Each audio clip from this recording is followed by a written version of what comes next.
Hello friends, welcome back to my YouTube channel HSC study point by SK.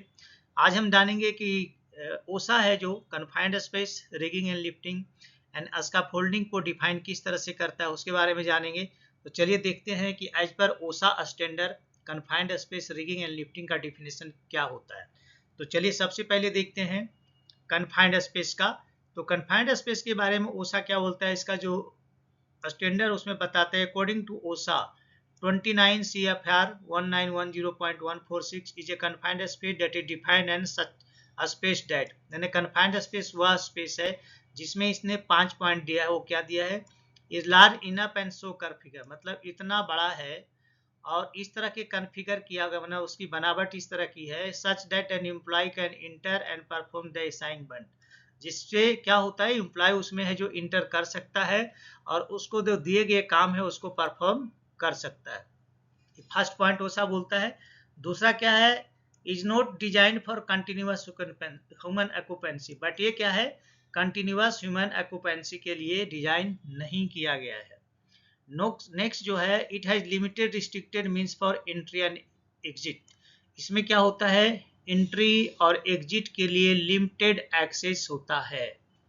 Next कह रहा है it में contain hazardous material, मतलब इसमें हजार्डस मटेरियल हो सकते हैं। बी ऑक्सीजन डिफिशियंट, ऑक्सीजन की डिफिशियंसी हो सकती है। फ्लेमेबल एटमॉस्फेयर हो सकता है, यानी आग लगने वाला जो सिचुएशन है। And have the potential for such condition, या इस तरह के कंडीशन वहाँ पे पोटेंशियल, इस तरह के जो चीज़ बताया मैंने उस तरह का कंडीशन वहाँ पे हो सकता है। And is design such that entrapment and crushing would अकर, और इसकी डिजाइन इस तरह से किया हुआ रहता है कि इसमें इंट्रैप होने का या क्रशिंग होने का संभावना होती है, मतलब अकर हो सकता है। इंट्रैप मतलब किसी से दब जाना, क्रशिंग मतलब किसी उसके ऊपर गिर जाना। तो इस तरह का केसेज वहाँ पे इंट्रैपिंग एंड क्रशिंग का हो सकता है।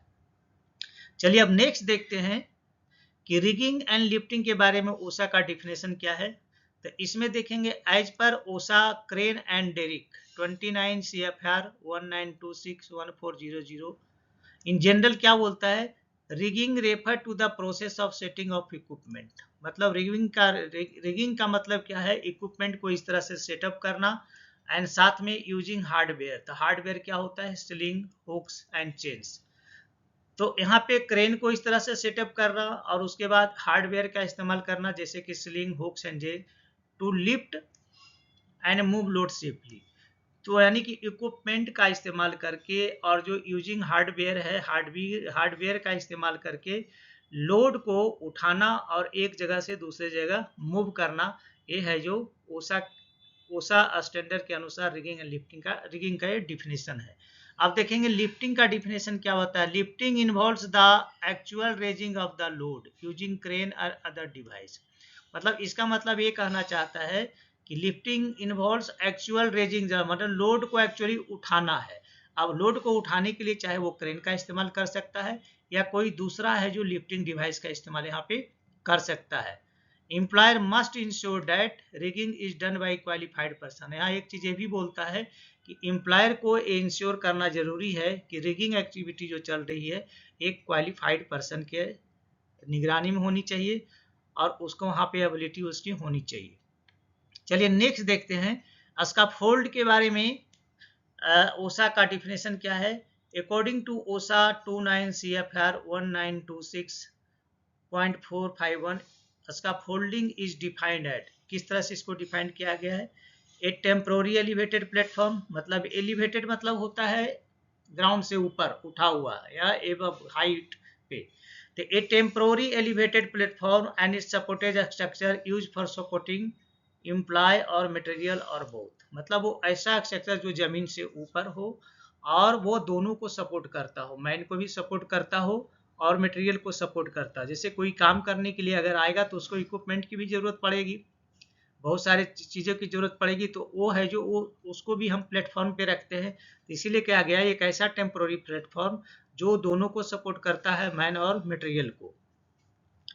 अब दूसरा क्या चीज बोलता है? It can include any type of scaffolding, इसमें हम किसी भी तरह के स्कैफोल्ड को इंक्लूड कर सकते हैं, including those made of would, metal और कॉम्बिनेशन वो, जिसमें कि वुड से भी बन सकता है, मेटल से बन सकता है या दोनों मिला के बन सकता है।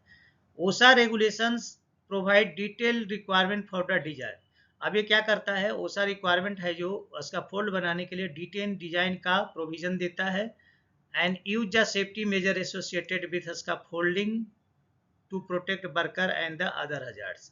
तो यहाँ पे एक चीज ये भी करता है कि यूज एंड सेफ्टी मेजर्स, तो इसको यूज तो करना ही है, साथ में सेफ्टी मेजर को लेके चलना है ताकि जो वर्कर वहाँ पे काम कर रहे हैं वो गिरे नहीं और उसके साथ कोई दूसरे हजार्ड जो वहाँ पे है, जो अनसेफ कंडीशन और अनसेफ एक्ट्स जो है वो सब उसके साथ नहीं हो।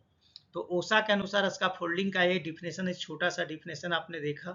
तो ये है जो इसको पॉज करके आप देख सकते हैं और इसको है जो आप याद कर सकते हैं। और अगर कोई भी आपको एज पर ओसा स्टैंडर्ड आपको confined space, rigging and lifting या इसका फोल्डिंग का डिफिनेशन पूछता है तो आप इस तरह से उसको बता चलते हैं। तो चलिए दोस्तों, यहाँ पे मैं आपसे रिक्वेस्ट करूंगा, अगर आप हमारे चैनल पे नए हैं तो प्लीज़ चैनल को सब्सक्राइब करें, दोस्तों में ज़रूर शेयर करें और बेल आइकन को ऑल पे सेट कर लें ताकि हमारे जितने भी वीडियो रिलीज हों उसका नोटिफिकेशन आपको टाइम से मिले। तो चलिए मिलते हैं आपसे नेक्स्ट वीडियो में, तब तक के लिए जय हिंद, वंदे मातरम।